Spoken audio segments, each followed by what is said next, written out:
Good morning, and thank you for joining us today for our regular Acton Lecture Series. My name is Dan Churchwell, and I'm the Associate Director of Program Outreach here at Acton. It is my pleasure to introduce Dr. Greg Forster, who currently serves as the Director of the Oikonomia Network at the Center for Transformational Churches at Trinity International University in the northern suburbs of Chicago. I personally first met Greg about 4 years ago at a retreat developed for a group of professors from multiple schools who came together to learn how to integrate the themes of faith work and economics in their disparate courses. And it was a fantastic time of collaboration and support. He was prominent in developing it and teaching part of the sessions, and I've looked forward to always hearing what Greg has to say. One very concrete, specific thing I appreciate about Greg's efforts is that after earning his PhD from Yale in political philosophy, he has tirelessly spent his entire career creating these kinds of interdisciplinary networks. And he has a very broad range of interests, and he's been to Acton several times, and it's my pleasure to introduce him on his new interest in Whittaker Chambers as he talks about Whittaker Chambers, his witness, and his faith. Please welcome with me Dr. Forster.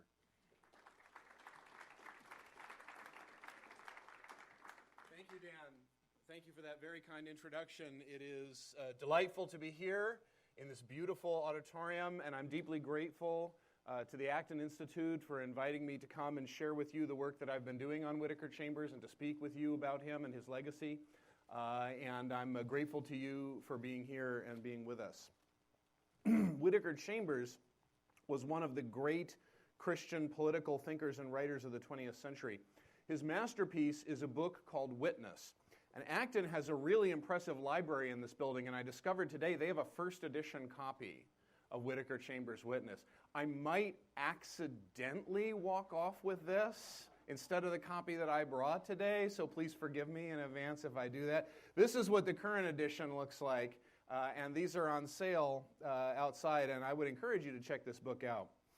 I want to talk first about the meaning of the title, Witness. Chambers was a Soviet spy who experienced a conversion to Jesus Christ, and he walked away from everything that he had spent his entire life building. His account of his conversion to Christ and his willingness to sacrifice everything for the sake of truth and justice is, and I don't say this lightly, comparable in its beauty and power to Augustine's Confessions. And that is one meaning of the title, Witness. It is a witness to his faith in Jesus Christ and the transformation that resulted. 10 years after he did this, having rebuilt his life, he was a senior editor at Time magazine, and once again, he found himself having to walk away from everything that he had built for the sake of the truth, in order to tell the truth about what he had done as a Soviet spy. He wanted to rouse a lethargic and inattentive nation to a dire threat. This was at a time when most Americans viewed communism as wrong-headed and disreputable, something you didn't want to be involved in, but not seriously dangerous and certainly not totalitarian. The American media had deliberately concealed the mass murders and the genocide from the American public.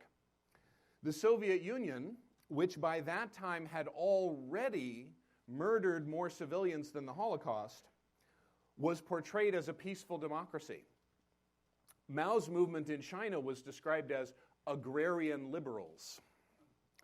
Chambers was critical in breaking through the wall of lies and forcing a public confrontation with the true nature of communism. And that's another meaning of the title, Witness. But above all, Chambers bore witness that America had lost its way spiritually. He said the modern world is in crisis because technological progress and economic development have brought an end to older ways of life that were bound by traditions. In those older ways of life, traditions had dictated to people what the meaning and the purpose of their life was. But today, in the advanced modern world, we have to figure out the meaning of our lives for ourselves. And we obviously have not developed the moral and spiritual maturity to do a good job of this reliably. we find ourselves facing a basic question: God or man? God or man? Do we believe that the human mind is the highest thing that there is? That the solution to our problems is the almighty mind of man, remaking the world to eliminate war, poverty, and injustice? Or do we believe that there is a power higher than the human mind? That the destiny of man is not in the hands of man? Chambers said, without God, man cannot organize the world for man. Without God, man can only organize the world against man. Without God, sooner or later, we are going to start lying, cheating, and stealing, and eventually torturing and murdering on a massive scale in order to remake the world, believing that because our destiny is in our own hands, that means we have the power to set the world free from war and poverty and injustice, if only we are willing to pay the price. If only we are willing to make the necessary sacrifices. Who will control our destiny? God or man? Chambers said the communist East has chosen man, and it practices totalitarianism and mass murder because it has the courage of that conviction. The capitalist West, meanwhile, has also chosen man, but it does not practice mass murder because it is haunted by the specter of its Christian past. That is why the West is in crisis. That is why the world is in crisis. We don't want to answer God. So we're all running around like fools trying to find some way we can answer man and not become monsters. And Whittaker Chambers is here to tell you, in the long run, that can't be done. That's the highest meaning, I think, of the title, Witness. Chambers had grown to love his country very dearly, and because he loved it so much, he bore witness against, a prophetic witness against our American version of this monstrous vision of the almighty mind of man that can remake the world. Chambers grew up in an unhappy home, a home full of emotional neediness, manipulation, petty jealousies. He writes about the spiritual emptiness of the family that he grew up in as a reflection of the spiritual emptiness of the country. He had a younger brother named Richard who was really popular at school, and he was able to take solace in his friends, but Chambers himself was awkward and socially inept, and he was tormented as much at school as he was at home. His only escape was into the woods. He spent long days walking alone in the woods near his home, in the world of nature. He said, nature gives peace to anyone who comes to see and to hear and not to change. As a teenager, he ran away from home. He got a job laying railways in the streets in Washington, D.C. On that job, he experienced the hopelessness and the cruel mistreatment of the impoverished workers.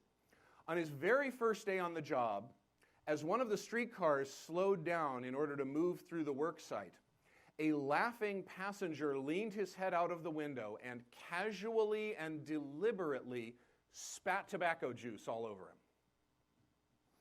But among those workers, Chambers also experienced the unique compassion and mutual assistance that the poor give to one another in their affliction.